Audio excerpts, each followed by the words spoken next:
hattoki ajrashib ketgan bo'lsalar ham, oila ayol bilan davom etmayotgan bo'lsa ham ota qiyomat kuni farzandidan so'ralamiz shunday holatdan.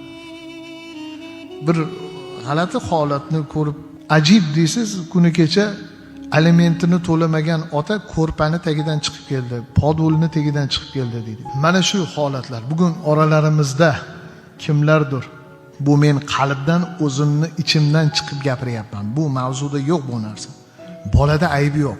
Oddiy o'g'il bolacha xalq tilida aytganda, jaydari tilida aytganda bolada aybi yo'q. Uni haqqini berib qo'ying aslan. Ertaga kundan kun belingizdan quvvat, ko'zingizdan nur ketayotganda, shunday bola ko'zingizga tushganda, ha, otam ajoyib, otam baribir onam bilan hayoti bo'lmagan bo'lsa, bu o'zini ishi-ku, lekin meni xabar olib turardi desin.